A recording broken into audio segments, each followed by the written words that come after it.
ایران کے بادشاہ نے اپنے بیٹے کو پڑھانے کے لیے ایک استاد صاحب کا بندوبست کیا. استاد صاحب کو کہا کہ میرے بچے کو دین پڑھائیے، میں چاہتا ہوں کل اس نے عنان حکومت کو سنبھالنا ہے تو یہ دین سے آگاہ ہو جائے، اس کو کچھ سکھائیے، پڑھائیے. بہت نیک بزرگ بڑے درویش عالم پڑھانے لگے، اسباق مکمل ہو گئے، دین کے اسباق قرآن مجید پڑھایا، احادیث طیبہ کا درس دیا، اصول فقہ سے روشناس کرایا.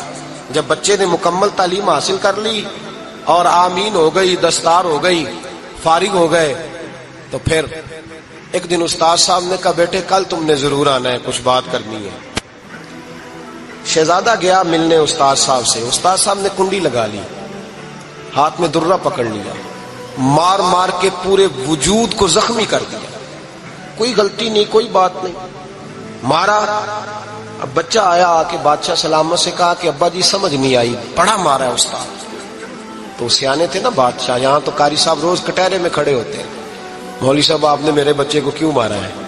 آپ 8,000 کے مولوی ہیں، میرا کئی کروڑ کا بچہ ہے، سویرے بدل لیں گے. خبردار آپ نے بچے کو ہاتھ لگایا، اپنی حیثیت میں رہے معاذ. جو قومیں استادوں کو کٹہروں میں کھڑا کرتی ہیں وہ ترقی نہیں کر پاتی. جو استادوں کو کٹہروں میں روز کھڑا کرتے ہیں. کہا ابا جی بڑا مارا ہے، تو والد بڑے سمجھدار تھے، کہنے لگے بیٹا استاد باپ ہوتا ہے، وہ زیادتی نہیں کرتا، کوئی بات ہوگی میں تیرے استاد کو کٹہرے میں نہیں بلاؤں گا. اماں سے بات کی، اماں کہنے لگی بیٹا میں تیرے باپ سے کیسے بات کروں، ڈر آتا. وقت گزر گیا، 22 سال بیت گئے، 22 سال گزر گئے. بادشاہ کا انتقال ہوا، شہزادہ تخت پہ بیٹھا. پہلا حکم یہ دیا کہ میرے استاد کو بلاؤ. پہلا حکم. استاد جی بوڑھے ہو گئے تھے، چھڑی کے اوپر ٹیک لگا کے آئے اور بھویں سفید ہو کے جھک گئی تھیں. یوں آنکھ کھول کے بڑی مشکل سے دیکھا، کہنے لگے شہزادے حکم ہو. کم میں شہزادہ نہیں، اب میں بادشاہ بن گیا ہوں. استاد جی 22 سال بیت گئے، آپ نے مارا تھا، پر وہ درد چونکہ زیادتی کی تھی، میرا قصور کوئی نہیں تھا، تو نہ میری روح سے درد گیا ہے نہ میرے جسم سے گیا ہے. میں بے اختیار تھا، پوچھ نہیں سکتا تھا، آج با اختیار ہوا ہوں. سب سے پہلے پہلا حکم آپ کو دیا، بلایا ہے، بتائے کیوں مارا تھا، کیوں مجھے مارا تھا، میری زیادتی بتائے. تو استاد بوڑھے استاد کی آنکھیں آنسوؤں سے بھر گئیں. کہنے لگے بیٹے بس آج کے دن کے لیے مارا تھا، یہ جو دن آ گیا نا میری زندگی میں اس لیے مارا تھا، یہ میں چاہتا تھا میری زندگی میں وقت ہے، آج کے بس میری مراد پوری ہو گئی. کہ صاحب کس لیے، مجھے بھی سمجھائے. آپ فرمانے لگے کتنی دیر ہو گئی تجھے مار کھائے ہوئے، کتنا زمانہ بیت گیا. کہنے لگا 22 سال. فرمایا زخم بھولے تو نہیں، درد ختم تو نہیں ہوئی، تمہیں بات 1 منٹ کے لیے بھی تمہارے حافظے سے محو تو نہیں ہوئی. کہ استاد جی روز رات کو یاد آتی، روز خیال آتا تھا. استاد کہنے لگے بھائی تو بے اختیار تھا، پوچھ نہیں سکا، 22 سال تجھے یاد رہا، مجھے پتا تھا تو ایک دن حکمران بنے گا، میں نے تجھے اس لیے مارا تھا کہ بیٹے یاد رکھنا، کسی پہ ظلم نہ کرنا. اگر تجھے 22 سال تک یاد رہا ہے تو جس پر تو ظلم کرے گا اسے بھی قیامت تک یاد رہے گا.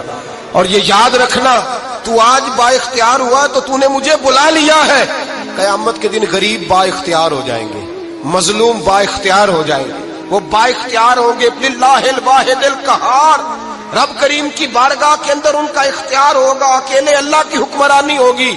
پھر وہ بلائیں گے بڑے بڑے کج کلا، دنیا میں جن کی پگڑیاں اونچی تھی وہ سر جھکائے کھڑے ہوں گے. دنیا میں جو ڈکٹیٹر بنتے تھے ان کی پشتیں لال ہوں گی، ان کو غدار لکھا جائے گا، قیامت تک نہیں بھولے گا. ظلم کرنا تو سوچ سمجھ کے کرنا، اتنا کرنا جتنا تم سہ سکتے ہو، اتنی زیادتی کرنا جتنی قیامت میں تم برداشت کر سکتے ہو. میرے نبی کریم صلی اللہ علیہ وسلم نے فرمایا ظلم سے بچو، یہ قیامت کے اندھیروں میں سے ایک اندھیرا ہوگا. زندگی میں زیادتی نہ کریں. اگر تھوڑی دیر کے لیے کوئی چیز برداشت کر جائیں گے تو وہ فائدہ دے جائے گی، کچھ دیر کے لیے اگر سہ جائیں گے تو نفع مل جائے گا. سہنے کی کوشش کریں لیکن زیادتی نہ کریں. نظر کو، سوچ کو، ذہن کو پاک رکھیں. اور میرے بھائی زندگی پوری ظلم سے بچیں، زیادتی سے بچیں.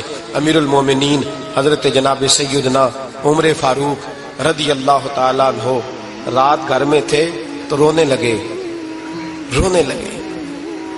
بڑی دیر تک روتے رہے. والدہ اٹھی تو صاحبزادے سے کہنے لگی پتہ کرو تمہارے باپ کو کیا مسئلہ ہے۔ شہزادے آئے، کہنے لگے امیر المومنین والد گرامی کیا ہوا؟ تو حضرت عمر فاروق کہنے لگے بیٹا اپنی اماں کو بلاؤ۔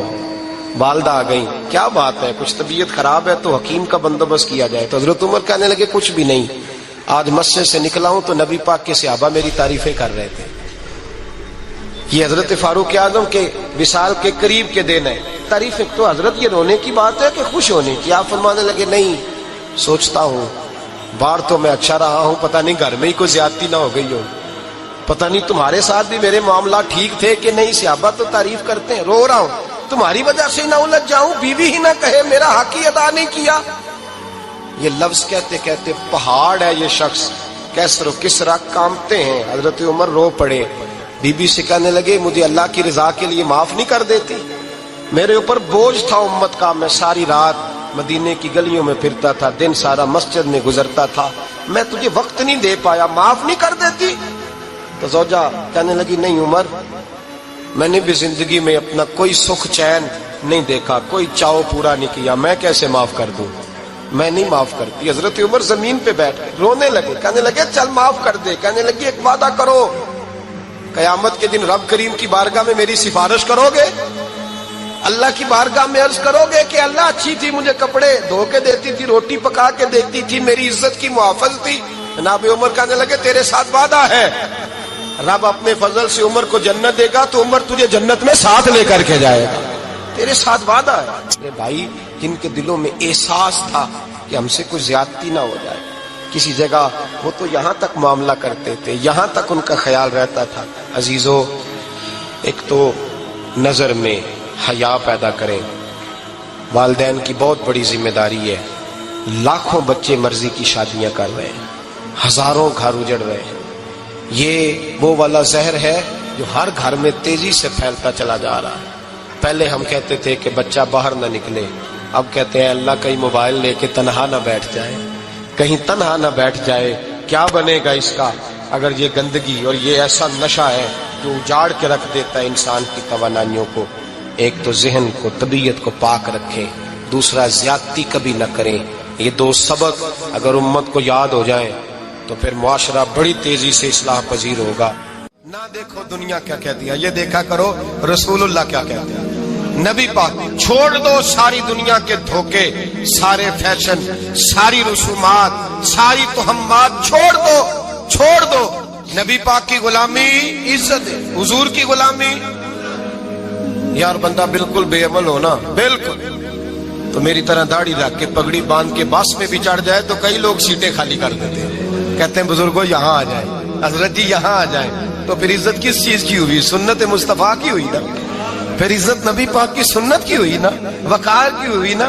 ایک صاحب، ایک بچے نے داڑھی رکھ لی تو مجھے آگے کہنے لگے حضرت جی لوگ بڑے بڑے لقب دینے لگے ہیں۔ میں نے کہا کیا؟ کوئی کہتا ہے حضرت صاحب، کوئی کہتا ہے قاری صاحب، کوئی کہتا ہے حافظ صاحب، کوئی کہتا ہے علامہ صاحب۔ تو میں نے کہا تیری موج نہیں بن گئی؟ 4 سالوں میں حفظ ہوتا ہے، تجھے مفت کا لقب مل گیا ہے۔ عرصے نظامی 8 سال میں ہوتا ہے، مفت کا علامہ بن گیا ہے، تجھے وقار نہیں دے دیا اللہ تعالیٰ نے؟ عزت، میرے اعلیٰ حضرت فرماتے ہیں عزت صاحب طبقات کہتے ہیں۔ میرے مصطفیٰ کریم سید عالم صلی اللہ علیہ وسلم کے وصال ظاہری کے ایام قریب آئے تو حضور نے سرخ پٹی باندھی، تیز بخار ہے نبی کریم کو، 2 صحابہ سہارا دے کے مسجد میں لائے، نبی پاک علیہ السلام کو بظاہر سہارا دے کے لایا گیا۔ کریم رسول نے لوگوں کو جمع کیا، حضور آج کیا ہونے والا ہے، آج کیا کہا جائے گا، آج کس لیے میٹنگ بلائی ہے؟ نبی کریم کے کل صحابہ جب مسجد میں جمع ہوئے تو کھچا کھچ مسجد بھری ہے۔ وصال ظاہری سے چند یوم پہلے کی بات، نبی پاک نے فرمایا آج تمہیں کوئی جہاد کی ترغیب نہیں دینی، آج کوئی نیا پیغام نہیں دینا، آج تمہیں بتانا ہے کہ رب نے اپنے بندے کو اختیار دیا ہے، چاہے تو دنیا میں رہے، چاہے تو اس کی بارگاہ میں حاضر ہو جائے۔ اس عبد نے بارگاہ ربوبیت کی طرف لوٹنے کا ارادہ کر لیا ہے۔ حضرت صدیق اکبر رونے لگے تو صحابہ نے کہا تمہیں کیا ہوا؟ کہنے لگے سمجھ نہیں رہے، کسی کی بات نہیں کر رہے، نبی پاک تو اپنی بات فرما رہے ہیں، اس نے جانے کا ارادہ کر لیا۔ سنیے میرے بھائی، محبوب پاک نے فرمایا بھائی کسی شخص کو میری طرف سے کوئی تکلیف پہنچی ہو تو بدلہ لے سکتا ہے، بدلہ لے سکتا ہے، کسی کو تکلیف پہنچی ہو۔ صحابہ پھوٹ کے رونے لگے، محبوبہ کرم ہی کرم ہوا ہے،